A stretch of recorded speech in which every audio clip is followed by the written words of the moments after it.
Shalom, family. 1 Corinthians 13. Though I speak with tongues of men and angels, I have not love.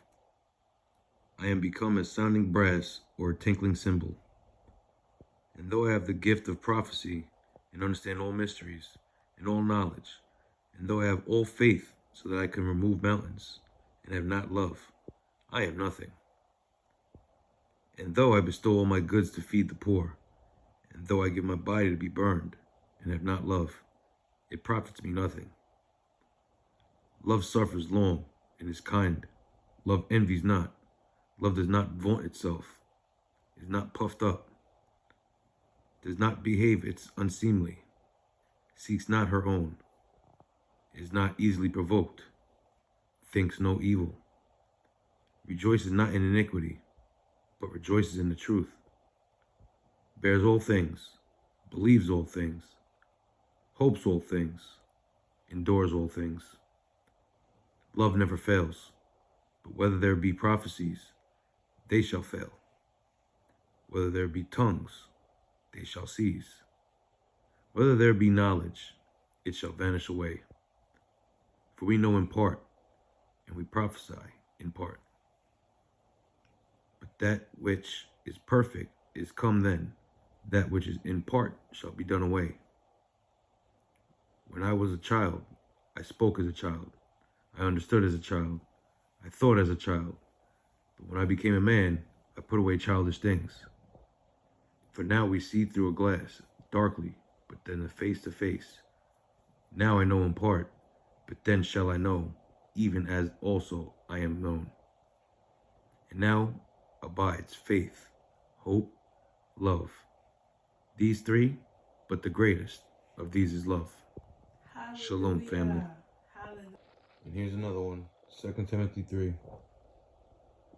Know this also, that in the last days perilous times shall come.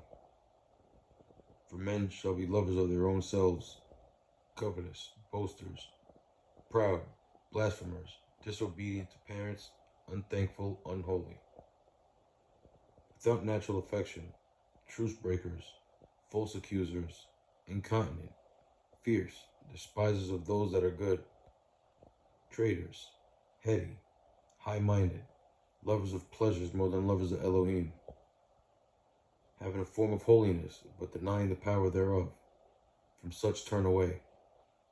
For of this sort are they which creep into the houses, and lead captive silly women laden with sins, led away with diverse lusts, ever learning and never able to come to the knowledge of truth. Now as Lannis and Lambers withstood Moshe, so do these also resist the truth. Men of corrupt minds, reprobate concerning the faith. But they shall proceed no further, for their folly shall be manifest unto all men, as theirs also was. But you have fully known my doctrine, manner of life, purpose, faith, long-suffering, love, patience, persecutions, afflictions, which came unto me at Antioch, at Iconium, at Lystra, what persecutions I endured. Out of them all, Yahuwah delivered me. Yea, and all that will live righteously in Mashiach Yahusha shall suffer persecution. But evil men and seducers shall wax worse and worse, deceiving and being deceived. But continue in the things that which you have learned and have been assured of, knowing whom you have learned them, and that from a child you have known the holy scriptures, which are able to make you wise unto Yahusha. Through faith which is in Yahushua HaMashiach, all scripture is given by the Ruach Elohim, and is profitable for doctrine, for reproof, for correction, for instruction in righteousness, that the men of Elohim may be perfect, through furnished unto all good works. Family, love is not just a feeling, but it should be an active way of life for us, a purposeful way of living, and a way of treating others. You know, everyone has different spiritual gifts, different roles to play for the kingdom of Yahuwah. But we must redirect and focus our priority on Yahuwah, not just on these gifts that we are giving, which, while it is important for us, it can also be very divisive if we are not operating in love, if our hearts are not focused on the truth. And so just make sure that as you are doing what you're doing it in love. It does say that in the days we're in, love is going to be very lacking.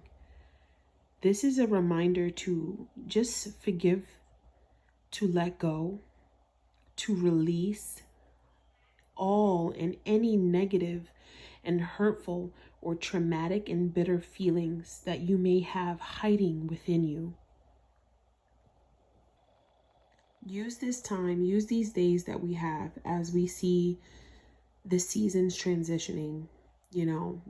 Sometimes things look like it's dying, right? It looks dead and you see the leaves falling down. But just wait until you see the next season when they start to give forth more green leaves, taller branches, taller trees. So use this time to also prune away whatever is not meant to be. These things, like those emotions that I've listed, sometimes we don't search deep enough.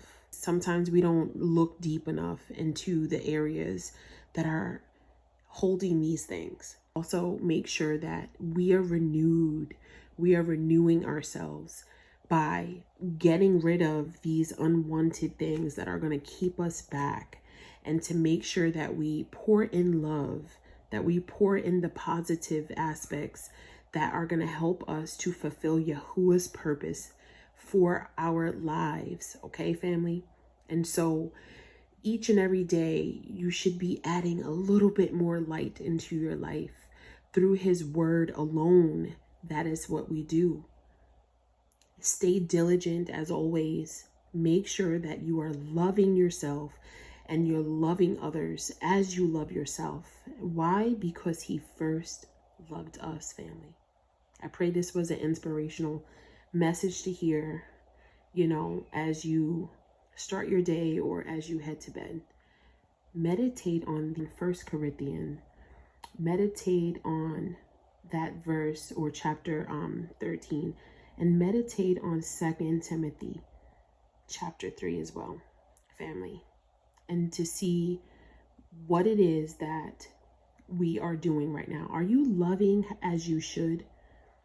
Are you doing all things in love? Or are you showing all of these abominable signs of the times in 2 Timothy chapter 3? Shalom.